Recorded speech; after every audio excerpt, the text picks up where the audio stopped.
به نام خدا. سلام دوستان عزیزم، وقتتون بخیر باشه. پادکست صدای سکوت امروز رو با جلد سوم شازده همام یا حمام دکتر محمد حسین پاپولی یزدی شروع میکنم. من دوست داشتم که روایتی هم از جلد سوم برای شما بخونم که به زیبایی این کتاب هرچه بیشتر پی ببرید. برنده ویژه کتاب سال جشنواره جلال آل احمد که در سال 1384 در مشهد توسط انتشارات پاپولی چاپ شده و انتشارات گوتنبرگ در تهران هم این کتاب رو چاپ میکنه. اما جلد سوم این کتاب رو با مقدمه خیلی کوتاه شروع میکنم و داستانی به نام ترس رو برای شما میخونم. با من همراه باشید. از رفتگان چه مانده است به جز داستانشان؟ ماند به روزگار ز ما هم حکایتی، هر کس بگونه‌ای کند از ما روایتی. که شهریار جان این شعر رو سروده. دوستان مرا تشویق میکنند از شازده همام جلد 1 و 2 تعریف و تمجید میکنند. فهمیدم تعریف و تمجید آنها جدی است. چرا تعریف آنها جدی است؟ چون کتاب را خریدند. کتاب را به دوستان خود هدیه دادند. حالا چاپ 10 جلد اول و دوم تمام شده است. من هم تشویق شدم و جلد سوم را نوشتم. راستش جلد سوم مثل جلد اول و دوم نیست. اگر نمیخواهید آن را نخوانید. یک همشهری خوش صدا و خوش ادا تلفن کرد. گفت حسین آقا خودتان هستید؟ گفتم بله. با کلی آدرس قوم و خویش در آمدیم. خیلی از کتاب شازده همام تعریف کرد. گفت پدر بزرگش کتاب را خریده و خوانده است. او به همه بچه ها، عروس و دامادها و نوه ها سفارش کرده کتاب شازده همام را بخوانند. آن خانم گفت اون نفر 38 از فامیل است که دارد کتاب را میخواند. پرسیدم از کجا میداند که نفر 38 فامیل است که دارد کتاب را میخواند؟ گفت پدر بزرگش گفته است هر کس کتاب را میخواند اسمش را در صفحه سفید اول کتاب بنویسد. اسم او شماره 38 را دارد. از این همشهری نازنین پرسیدم امری فرمایشی باشد در خدمت هستم. گفت حسین آقا همین صفحه 141 142 کتاب پاره شده است. من یک شماره فکس به شما میدهم. شما این 2 صفحه را برای من فکس کنید. خب من خیلی خوشحال شدم که همشهری های من هم کتاب میخوانند و هم هنوز صرفه‌جو هستند. آنچنان شاد شدم که نوشتن جلد سوم را آغاز کردم. با این مقدمه دلربا و طنز به سراغ کتاب میریم. ترس. در سال 1391 مادرم 88 سال دارد. البته وقتی پای سن و سال به میان میآید مادرم طوری صحبت می کند که انگار 5 سال قبل از من به دنیا آمده است. خودش می گوید موقع ازدواج 15-16 سال داشته است. 8 سال بعد از ازدواجش مرا به دنیا آورده است. خدا را شکر. در 88 سالگی روحیش خیلی خوب است. مادرم هر روز بعد از ظهر از یزد به من تلفن می کند. اصرار دارد خودش به من تلفن کند. تقریبا هر روز مواظب خورد و خوراک من هست. هر روز می گوید سردی نخور. کاهو، کلم، ماست و به خصوص گوشت گاو نخور. معتقد است سردی برای من سم است. مدام می گوید تو بچه تریاک هستی. پدرت تریاکی بوده است. آدمی که نطفه تریاک است سردی به خصوص گوشت گاو نباید بخورد. من هم گاهی سر به سرش میگذارم. میگویم امروز گوشت گاو همراه با ماست و سالاد کاهو، کلم و خیار سبز خوردم. او میگوید مادر نه اینها را نخور. سردیت میکند. عصبی میشوی، کنترل از دستت در میرود. تو هم که اهل دوان نیستی. قلمت را بر میداری و روی کاغذ هر چه دلت میخواهد مینویسی. مادرم راست میگوید. اگر من توی این جلد خاطراتی نوشتم که عده‌ای خوششان نیامد، تقصیر سعدی است. هرچه نوشتم مربوط به سعدی، زیر سر خیار سبز، ماست و گوشت گاو است. البته سعی میکنم آنقدر سردی نخورم که فلج شوم. خودتان که بهتر میدانید برای رفع سردی باید نبات خورد. نبات یزد هم که یکی از بهترین نباتهای دنیاست. مادرم هر روز میگوید بنویس. یزدی‌ها خیلی آدم‌های خوبی هستند. خیلی خیرند. 50 سال قبل آقای هراتی، رسولیان و صرافزاده در سرمای زمستان به مردم لحاف و تشک و زغال می‌دادند. مادرم میگوید بنویس آقای حاج محمد حسین برخوردار مسجدی به آن خوبی ساخت. بنویس آقای رسولیان در تهران برای دانشجویان خوابگاه ساخت. حاج محمد صفار روزخوانی‌ها میکرد. سید محمد آقا آب شرب شهر را مجانی میداد. بعد هم حسینیه عالی ساخت. بنویس آقای کراوغالی رئیس کارخانه اقبال بود و به کارگران میرسید. بنویس آقای مسعودی آب انبار ساخت.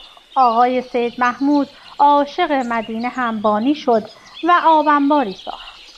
بنویس خان بهادر چه کارهای خوبی کرد. بنویس خانواده‌های امین و گرامی و آگاه چه خدمات مهمی به یزد و کرمان و رفسنجان کردند. او به من میگوید مگر خودت نمیگویی آقای مهندس سید حمید گرامی به کارهای فرهنگی تو کمک میکند؟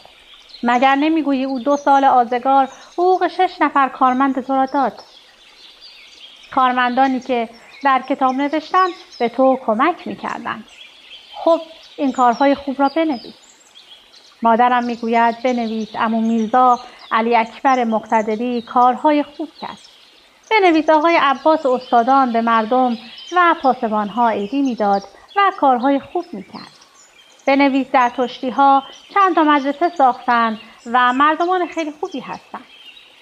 بنویس یهودی‌های بازار خان چقدر مردم درستکاری بودند. بنویس همسایه‌های ما همه آدم‌های پولدار و ثروتمندی بودند. بنویس بابایت مرد خوب، مؤمن و مقدسی. بنویس عموهایت آدم‌های خوبی بودند. بنویس حاج آقا سید محمد وزیری چقدر زحمت کشید تا کتابخانه وزیری را ساخت. بنویس ما پولدار بودیم، هیچ کم و کسری نداشتیم. بنویس یزدی‌ها خیلی مؤمن و با خدا بودند و هستند و خواهند بود. بنویس یزد بهترین شهر عالم بوده، هست و خواهد بود. خب مادر است و اطاعتش واجب. آن هم مادری که پدر هم بوده است. آن هم مادری که کار می‌کرده است، شعر بافی می‌کرده است تا مخارج زندگی را بدهد. مادرم میگوید همینها را ننویس من کار می‌کردم. میگوید وقتی تو بعضی کارهای یزدی‌ها را می‌نویسی من تنم می‌لرزد، اعصابم می‌لرزد، دست خودم نیست. چرا می‌خواهی خاطرات بچگیت را بنویسی؟ چرا می‌نویسی پدرت 3 تا زن داشته است؟ خواهرت خوشش نمی‌آید. چرا می‌نویسی عمویت چه کارها کرده است؟ دختر عمویت خوشش نمی‌آید. چرا می‌نویسی پسر عمویت فلان کار را کرده است؟ آنها خوششان نمی‌آید. او میگوید فقط بنویس یزدی‌ها مؤمن هستند مثل فرشته، پولدار هستند مثل قارون، بخشنده هستند مثل حاتم طایی، شجاع هستند مثل رستم، زیبا هستند مثل فرخ لقا. اما من میخواهم همه کارهای خوب و بد یزدی‌ها و هموطنان عزیزم را بنویسم. از مدرسه و مسجد ساختن و ایجاد خیریه، بورس تحصیلی تا تریاک کشیدن و عرق خوردن و نزول خوردن، از مکه رفتن و روزه خواندن تا ددر رفتن. اکثر مردم همه این کارها را میکردن. مادرم میگوید پدرت عرق نمیخورد، کنیاک و ویسکی میخورد. یعنی میگوید حالا که میخواهی بنویسی پدرت مشروب میخورد، نوع گرانش را بنویس. فکر میکنم او حتی توی مشروب خوردن هم میخواهد پوز بدهد. بگوید آمیرزا احمد پاپولی عرقخور نبود. کنیاک و ویسکی خور بود. آخر عرق در آن زمان ارزان بود و طبقات فرودست می‌خوردند، ولی کنیاک و ویسکی گران بود و طبقات بالادست می‌خوردند. آخر یکی از ویژگی‌های مردم شهر ما مثل مردم همه کشورها پوز دادن است. ویژگی که روز به روز دارد گسترده‌تر می‌شود. مردم خود را قرضدار، وامدار، قسطدار می‌کنند چون می‌خواهند پوز بدهند. مردم زندگیشان را می‌کنند. یک ظاهری دارند و یک باطنی. مردم کار به زندگی خصوصی هم ندارند، کار به اعمال بیرونی هم دارند. تا حدود 40-50 سال قبل مردم یزد و اکثر شهرهای ایران هر کاری می‌کردند، کلاهبردار نبودند، حقه‌باز نبودند. در یک شهر هم آدم خوب و هم آدم بد هست. مردم شهر ما هم در مجموع آدم‌های خوبی هستند.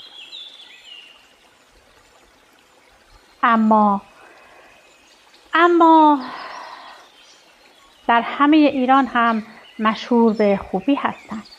آدم‌های کلاهبرداری نیستند، ولی نمی شود گفت که همه مردم یک شهر خوب و به خصوص معصوم هستند.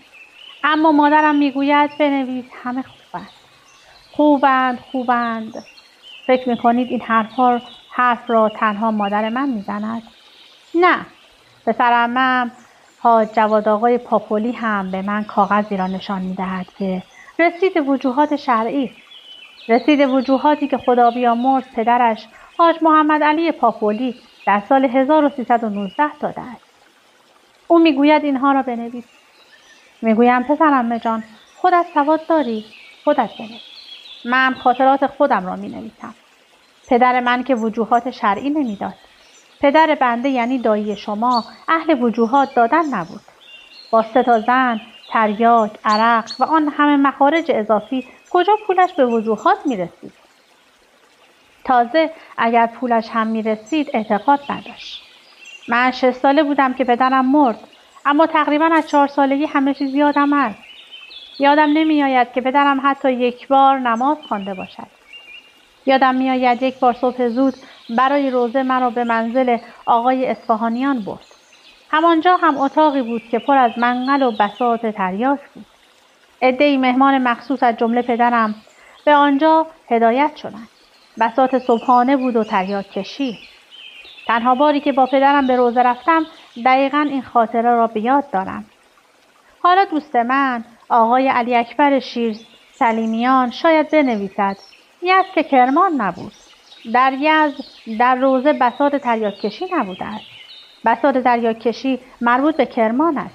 نه دوست عزیز، در هر 2 شهر کنار مجلس روزه بساط تریاک کشی هم بود. در خیلی شهرهای دیگر هم در کنار روزه بساط تریاک کشی هم بود. آدمهای خدا پدر مادر بیامرزی در سال 1334 اسب تریاک را ممنوع کردند. از آن تاریخ این بساط جمع شد. این هم بهانه‌ای برای اینکه از دوستی دیرین یاد کنم. مادرم میگوید خب بنویس پدرت نمازخوان بود. پدرت از درآمد زمین‌های کشاورزی زندگی میکرد. چرا مینویسی پدرت نزول میخورد؟ میگویم بنده خدا چشم نمی نویسم پدرم نزول میخورد، ولی می نویسم کنیاک میخورد. مادرم ناراحت میشود. میگویم اگر نزول نمیخورد پس این سفته ها و فتح طلب ها که به من ارث رسیده است چیست؟ سفته هایی که آقای یدالله و پسران پولش را نداد. خب کسی که پول نزول میدهد همیشه باید منتظر باشد که پولش را بخورند. نزولخوارها که بانکدار نیستند که قانون و دستگاه‌های دولتی پشتیبان آنها باشد. بانک‌ها اگر سودهای کلان می‌گیرند و دمار از روزگار مردم در می‌آورند، صیغه عقود اسلامی را خوانده‌اند. نزولخوارها که اگر صیغه عقود اسلامی را بخوانند، مردم می‌گویند دارند کلاه شرعی درست می‌کنند. به مادرم میگویم سفته‌ای که عمو میرزا علی اکبر با وجود حکم دادگاه پولش را نداد چه کار کنم؟ مادر میگوید من راضی نیستم که تو این حرف را بنویسی. فقط بنویسی از شهر دارالعباده است. مردمش مؤمن هستند، هیچ کس در این شهر هیچ کار بدی نمی کند. هیچ کس معتاد نیست. هیچ کس زنش را طلاق نمی دهد. هیچ کس هیچ کار خلافی نمی کند. بالاخره مادرم دائم می ترسد. از من می ترسد. می ترسد که من این حرفها را بنویسم. من هم از اون می ترسم. می ترسم که بفهمد که من این حرفها را نوشتم. من از شما هم می ترسم. آخر مادرم سواد ندارد. نمی تواند این حرفها را بخواند. یکی مثل شما می رود و این حرفها را برایش می گوید. مادرم سال 1348 به مشهد آمد. آنجا ساکن شد. هنوز جوان بود. به کلاس اکابر رفت. کتاب اول فارسی را خواند. در آن کتاب نوشته بود زینت فلان کار را کرد. مادرم اولین کاری که کرد اسم خودش را عوض کرد. و همسایه ها گفت اسم من زینت است. هنوز هم همسایه های قدیم مشهد گاهی که مرا می‌بینند آنها به من میگویند پسر زینت خانم یزدی.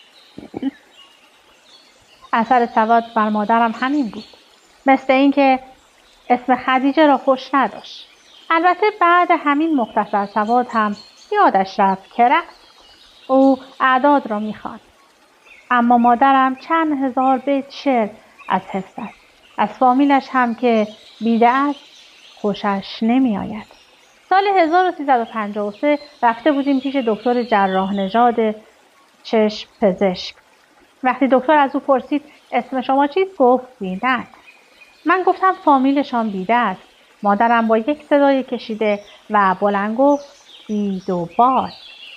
فکر کرد دکتر جراح نژاد مشهدی هم می‌داند ده بیده کجاست.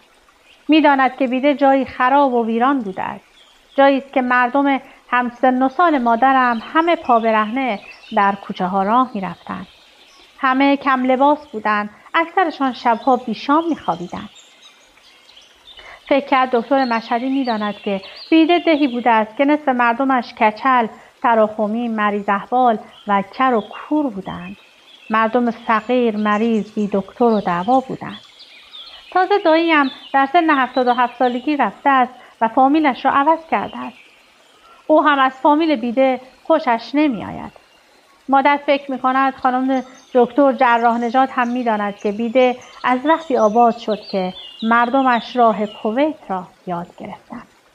او فکر می کند اگر با صدای کشدار به جای بیده بگوید بیدوباد آبرودار می شود.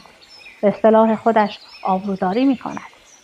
مادرم مثل اکثر مردم دو خصلت عمده دارد.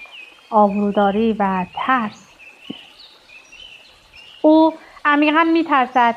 از همه چیز می ترسد. نه اینکه فقط از گرگ و پلنگ بترسد. گاهی از گربه هم می ترسد. اما از حرف مردم بیشتر از هر چیزی می ترسد. می گوید این مردم حرف در می آورند. یک کلمه دستشان بده یک عالمه حرف می زنند. مادرم می گوید مردم مثل خود تو هستند. تو مگر چقدر خاطره داری؟ چطوری این حرفای 60 سال پیش یادت می آید؟ می گوید تو که می نویسی بابایت نزول خوار بود تا 100 سال دیگر هم اثرش وجود دارد. تو نوشتی بابایت 3 زن داشت. یکی از قوم و خویش‌ها می‌خواست داماد شود. خانواده عروس گفته بودند اینها عادت دارن چند تا زن بگیرن. گفته بودند ما دختر به این خانواده نمی‌دهیم. مادرم میگوید همه 2 تا و 3 تا زن میگیرن. همه ممکن است نزول بخورن. همه ممکن است عرق بخورن ولی سر و صدا نمی‌کنن. آنها این چیزها را نمی‌نویسند. بنده خدا این حرفها را چرا می‌نویسی؟ او می‌ترسد که یک کسی بیاید و این یک دانه پسر او را اذیت کند. آن وقت من را به خدا می‌سپارد ولی باز هم می‌ترسد.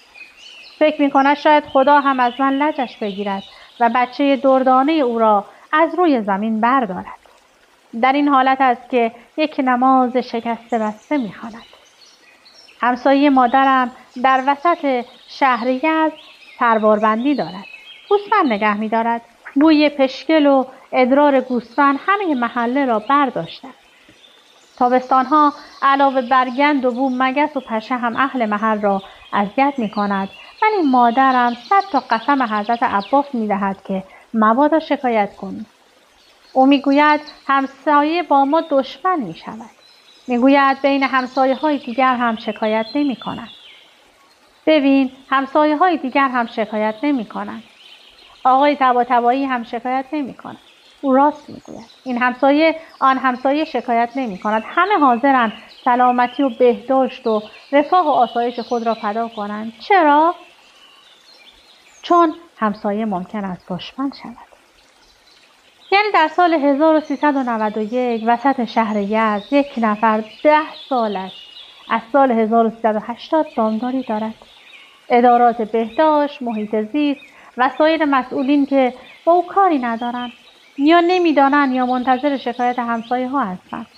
خودش هم که از رو نمی رود، کسی هم که شکایت نمی کند. تا این شهر مدرن شوند و مردم شهروند یا به اصطلاح سعدی رحمت الله علیه شهربند شوند راه درازی در پیش است. در مملکت ما مدرنیته و قانونگرایی و شهریگرایی و دموکراسی تا عملی شود خیلی کار دارد. اصلا معلوم نیست ما کی شهروند شویم. 107 سال است مجلس داریم. همیشه که 2 ماه مانده به انتخابات مجلس همه شهروند، مردم عزیز، مردم شجاع و سلحشور و باهوش میشویم. درست بعدای انتخابات اکثر نماینده ها ما را فراموش میکنند. تقریبا 3 سال و 8 ماه در فراموشی میمانیم. درست 4 ماه مانده به انتخابات بعدی دوباره مردم خوب و سلحشور میشویم. آن وقت میخواهی توی یک محله بزرگ شهری که 3000 سال سابقه شهریت دارد و مرکز استان است همسایه ما گوسفندداری نکند؟ همسایه این طرف ما گوسفنددار است، همسایه آن طرف ما کف سرباز است. پسر همسایه چند خانه آن طرفتر از پنجره نورگیر میآید داخل خانه. مادرم و پول می‌دزدد. باز هم سالمترین شهر بهترین کشور عالم هستیم. خدا رو شکر. باید قلم مرا که هیچ انگشت‌های مرا شکست که حرف و حدیث راستی نویسم. وقتی مردم معترض نباشن همین وضع ماست. وقتی مردم بترسن همین وضع است. بالاخره مادر من میترسد. این خصلت خاص اون نیست. تقریبا بیشتر قوم و خویش‌های من هم میترسند. اینطور نیست که وقتی فقط یزدی‌ها بگویند شهر ما از همه شهرهای دنیا بهتر است. مشهدی‌ها هم همین حرف را میزنند. کاشانی‌ها، شیرازی‌ها، کازرونی‌ها، رشتی‌ها همه همین حرف را میزنند. همه دارالمومنین، دارالعباده، دارالسیاده، هستند. همه شهرهای ما خوبند. همه روستاهای ما خوبند. عشایر ما که حرف ندارند. سلحشور قوی، قدرتمند، با غیرت هستند. ما بی‌نظیر هستیم. کل مملکت ما هم بی‌نظیر است. در دنیا بی‌نظیر است. مردم ما نمونه ندارند. هیچ کدام از ما هیچ عیب و نقصی نداریم. همه گل سرسبد آفرینش هستیم. یزدی، کرمانی، ساروی، گرگانی ندارد. ما همه گل سرسبد آفرینش هستیم. قوم و خویش‌های مادری من کاسبکار و بازاری هستند. هر 2 هفته یک بار همه دور هم جمع می‌شوند. هر 15 روز یک بار جلسه دعا دارند. تعداد آدم‌هایی که در دعای شب جمعه شرکت می‌کنند بستگی به نوع شام دارد. خانه‌ای که چلو کباب می‌دهد جمعیت به 170 نفر می‌رسد. خانه‌ای که چای و کیک می‌دهد 15-20 نفر بیشتر جمع نمی‌شوند. ولی خدا نکند در همین جلسه خانوادگی جوانی بگوید چرا گرانی شده است؟ 10 نفر از این گوشه و آن گوشه نصیحت می‌کنند که این حرف‌ها را نزن. نگو گرانی شد. بگو ارزان نیست. بگو فراوان نیست. بگو همه راضی‌اند. بعد هم یک بزرگتر آن جوان ناپخته را پهلوی خودش می‌نشاند. میگوید مگر ندیدی و نشنیدی فلان پادشاه 1000 سال قبل با آدمی که اعتراض کرد چه کرد؟ مگر ندیدی که محمد رضا شاه با فلان کس چه کرد؟ مگر ندیدی و نشنیدی که 10 سال پیش یک آدمی قوری زد با او چه کار کردند؟ این ترس لعنتی در همه وجودشان رخنه کرده است. ترس از آن دنیا هم همه وجودشان را گرفته است. ترس از جهنم، ترس از پل صراط، ترس از دوزخ، ترس از قبر، ترس از تاریکی قبر، ولی ظاهراً ترس از این دنیا و ترس از حرف مردم بیش از هر چیز بر وجودشان مسلط است. بالاخره همه میترسن. ترسی 3000 ساله، ترسی تاریخی. همین ترس مانع تحول و دگرگونی است، مانع پیشرفت است. ترس تاریکی میآورد، ترس ضد تحول و ضد پیشرفت است. این ترس لعنتی از نسلی به نسلی منتقل می شود، از پدر به فرزند، از مادر به فرزند، از برادر بزرگتر به برادر کوچکتر، از خواهر به برادر، از معلم به شاگرد، از مدیر به معلم، از رئیس آموزش و پرورش به مدیر منتقل می شود. خب مادر، من هم یک نفر از همین خلایق، خانواده، محله، شهر و کشور و قاره است. در هر 10,000 نفر یک نفر، شاید هم در هر 100,000 نفر یک نفر و گاهی در هر میلیون نفر فقط یک نفر نمی‌ترسد. همه از پدر و مادر و معلم و روانشناس فکر می‌کنند این آدم نترس مریض است. خب اختلاف من و مادرم بر سر همین است. یعنی من فکر می‌کنم که از هیچ کس و هیچ چیز نباید ترسید جز از خدا. ولی مادرم میگوید از قضا نباید از خدا ترسید. مادرم میگوید خدا مهربان و بخشاینده است. خدا خطاپوش است، حسود هم نیست. او میگوید خدا پیشرفت بنده اش را میخواهد. کدام یک از آدم‌های اطراف تو اینطوری هستند؟ مادرم میگوید به خصوص در شهرهای کوچک باید از مردم ترسید. بیش از همه هم باید از دهان و از زبان مردم ترسید. مادرم میگوید بیش از همه باید از آدم حسود ترسید. مادر بیسواد من میگوید قرآن مجید معجزه است. میگویم چرا؟ میگوید چون در قرآن کریم آمده از من شر حاسد اذا حسد. مادرم میگوید چرا قرآن نگفت از شر قاتل و جاهل و چاقوتش و دزد و فاسد به خدا پناه ببر. مادرم میگوید حسادت همه این صفات را میآورد. مادر بزرگها و پدر بزرگهای صدها سال قبل از من و شما هم از همه چیز می‌ترسیدند. از باد، طوفان، باران، تگرگ و رعد و برق، سیل سرما، گرما، خشکسالی، حیوانات درنده می‌ترسیدند. آنقدر از پدیده‌های طبیعی می‌ترسیدند که برای هر کدام بتی درست کردند. بتی برای طوفان، بتی برای دریا، بت دیگر برای باران و دیگری برای خورشید گرفتگی. اصلا آدم از همان ابتدای خلقتش ترسو بوده است. و همین دلیل هم برای رفع ترسش به ماوراء الطبیعه، به بت‌ها و خدایان گوناگون متوسل شده است. برای رفع ترسش به درخت، به تخت سنگ، به تکه چوب متوسل شده است. توی کوه‌ها که می‌روید می‌بینید به درخت‌های مقدس نخ بسته‌اند. به سنگ‌ها متوسل شده‌اند. رفته بودم ژاپن، دوستانم پروفسور ایو کوبوری و شوکو کازاکاکی مرا به معبدی بردند. 10,000 بلکه 100,000 تخته و اندازه کف دست با نخ به دیوار معبد آویزان بود. هر تخته را کسی آویزان کرده بود. روی آن آرزوی خودش را نوشته بود. از بودا، از مجسمه بودا، از مقدسات، از ارواح خواسته بود که آرزوی او را برآورده کند. رفته بودم برزیل، در ریو دو ژانیرو دوستم مانیل پرودا برای شام مرا به خانه‌اش دعوت کرد. تعداد آدم‌هایی که دعوت کرده بودند بیش از صندلی‌های میز بود. متوجه شدم که هیچ کس قسمت بالای میز ننشست. فکر کردم دارن ادب به خرج می‌دهند. هیچ کس نمی‌خواهد بالای میز بنشیند. از یکی پرسیدم چرا هیچ کس بالای میز ننشست؟ صلیب حضرت عیسی را نشان داد که طرف بالای میز روی دیوار نصب شده بود. فهمیدم که نباید کسی پشت به صلیب بنشیند. پرسیدم خیلی احترام می‌گذارید؟ گفت می‌ترسیم. نباید پشت به صلیب نشست. صحبت بی احترامی نیست، ترس است. رفتم آفریقای جنوبی، دوستان مرا بردند جایی که زولوها می‌رقصیدند. زن و مرد می‌رقصیدند. پرسیدم معنای این رقص چیست؟ از 4 تا رقصی که انجام دادند 3 تای آن مربوط به رفع ترس بود. رفته بودم روی پل قدیمی شهر هایدلبرگ آلمان.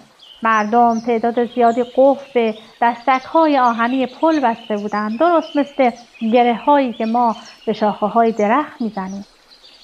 قفل به دستک‌های پل زده بودند تا قفل زندگیشان باز شود. در قرن دوم و سوم میلادی عده‌ای گفتند که خورشید دور زمین میچرخد. زمین مرکز عالم است. پاپ از این حرف خوشش آمد. گفت زمین مرکز عالم است. عیسی مسیح پسر خدا و نماینده خدا روی زمین است. پاپ اعظم و کلیسا هم نماینده مسیح است. پس کلیسا مرکز عالم هستی است. پاپ ها و اهل کلیسا به مدت 1100 سال از این ایده دفاع کردند. آنقدر این حرف را گفتند که همه آن را باور کردند که خورشید دور زمین می‌گردد. در طول 1100 سال چند تا آدمی هم که به فکرشان رسید که شاید اینطور نباشد از ترس حرفی نزدند. کوپرنیک اولین کسی بود که گفت زمین مرکز عالم نیست. خورشید به دور زمین نمی‌گردد. زمین به دور خورشید می‌گردد. کلیسا از این حرف ترسید. کل کلیسا ترسید. جوردانو برونو یک کشیش حرف علمی و ریاضی کوپرنیک را تبدیل به حرف فلسفی کرد. او صدا را بلند کرد که زمین مرکز عالم نیست. کل کلیسا به لرزه افتاد. اگر زمین مرکز عالم نیست، پس قدرت کلیسا چه می شود؟ پس حرف کلیسا چه می شود؟ پس پسر خدا که تا به حال حاکم بر مرکز عالم بوده است چه می شود؟ پس نماینده پسر خدا یا پاپ اعظم که بر مرکز عالم حکومت و نظارت می کند چه می شود؟ کل کلیسا آنچنان ترسید که برونو را زنده در آتش سوزاندند. این سوزاندن درست در روز 6 فوریه 1600 بود. وقتی جوردانو برونو محکوم به مرگ شد گفت شما که مرا محکوم می‌کنید بیش از من می‌ترسید. اگر برونو ترسیده بود و حرف کوپرنیک را تایید نکرده بود شاید هنوز من و شما برق نداشتیم. چند سال بعد از برونو کاپلا و وانیتنی حرف کوپرنیک و جوردانو را تکرار کردند. کلیسا ترسیده بود. قاضی های کلیسا دستور دادند که زبان کاپلا را از حلقومش بیرون بکشد. بعد او را خفه کنند. بعد او را بسوزانند و خاکسترش را در رودخانه تیبر بریزند. رود تیبر رودی است که از وسط روم می‌گذرد. فقط 13 سال بعد از جوردانو برونو گالیله حرف کوپرنیک را تکرار کرد. این بار او دوربین هم ساخته بود. داستان گالیله را که می‌دانید. روزگاری همه آدم‌ها می‌گفتند زمین مسطح است. اگر کسی در اقیانوس جلو برود یک جایی به پایین می‌افتد. به دریای ظلمات می‌افتد. وقتی به دریای ظلمات افتاد به جهنم می‌رود. مردم از گم شدن می‌ترسیدند. از مردن می‌ترسیدند. از جهنم رفتن می‌ترسیدند. چندین هزار سال بشر نشست و حرکت نکرد. یک آدم نترس و شجاع بی‌بدیل به اسم کریستوف کولومب پیدا شد. رفت تا همه پندارها و ساختارهای فکری را فرو ریخت و آمریکا را کشف کرد. تازه او هم ترسید بگوید من جای جدیدی را کشف کردم. گفت همینجا هند است. اگر او گفته بود من جای جدیدی را کشف کردم حالا همه به قاره آمریکا میگفتند کلمبیا. اگر این چند تا آدم ترسیده بودند شاید هنوز رنسانس نشده بود. هنوز دکتر، دوا، جراح و برق نداشتیم. هنوز هواپیما نبود. حدود 3000 سال بود که بر مبنای سفر پیدایش تورات میگفتند زمین و همه آفریده هایش در 6 روز درست شده است. همه میترسیدند خلاف این حرف را بزنند. اگر خلاف این حرف میزدند آنها را محکوم به مرگ میکردند.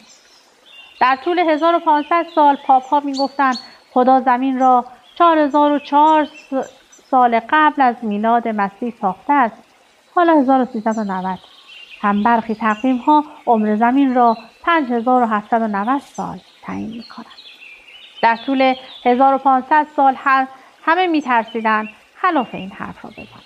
هیچ کس جرأت نمیکرد خلاف این امر فکر کند. در سال 1832 سر چارلز لایل در کتاب خودش بسیاری از اندیشه های زمینشناسی و خلقت موجودات را زیر سوال برد. لایل هم ترسید. لایل چون ادامه تحقیق در این باب را پر مخاطره میدید زیادتر از این جرأت پیشروی در خود ندید. داروین در سال 1882 بعد از 6 سال جمع‌آوری نمونه‌های فسیل گیاهی و حیوانی در سراسر دنیا و سالها مطالعه بر روی آنها به کشف بزرگی دست یافت. او مدت‌ها می‌ترسید آن را بیان کند. بالاخره در 1856 شروع به نوشتن کتاب تکامل انواع کرد. حدود 15 سال می‌ترسید کشف خود را بنویسد. باز هم چه شجاعتی! تمام ساختارهای فکری کلیسا و جهان را به هم ریخت. حالا هم بعد از 175 سال هنوز عده‌ای می‌ترسند بگویند داروین هم حق داشت که بعضی حرف‌ها را بزند. هزاران استاد مردم شناس، جامعه شناس، ادبیات، تاریخ، علوم طبیعی در طول قرن‌ها به فرضیه‌ها و نظریه‌های جدید می‌رسند. اما ترس باعث می‌شود که حرف‌های جدید خود را به گور ببرند. پس ترس مادر من یک ترس فردی نیست، ترسی تاریخی است، ترس ذاتی است. ترس من و همشهری‌های من و هم ولایتی‌های من و هم قاره‌های من یک ترس تاریخی عمیق است. در هر دوره‌ای چند نفری مثل کوپرنیک، نیوتن، جردانو برونو، داروین، ابوعلی سینا، فردوسی، سعدی و حافظ و مولوی، دانته، گاندی، ماندلا پیدا شده اند که نترسند. نه اینکه به طور کامل نترسند، بلکه کمی نترسند. آدم‌هایی که نترسیدند ساختارها، هنجارها، گفتارهای کلیشه‌ای را شکستند، جهان را متحول کردند. همین نیمایوشیج بنیانگذار شعر نو اگر ترسیده بود هنوز شاید شعر نو نزد نگرفته بود. دیگه زمان به من اجازه نمیده که این کتاب زیبا رو بیشتر برای شما بخونم. امیدوارم که این سری کتاب‌های دکتر محمد حسین پاپولی یزدی رو که فکر میکنم بالغ بر 30 جلد هستش رو تهیه کنید و لذت خوندنش رو به خودتون هدیه بدید. ممنونم از اینکه با من همراه بودید. تا وقت بعدی، خدا نگهدارتون.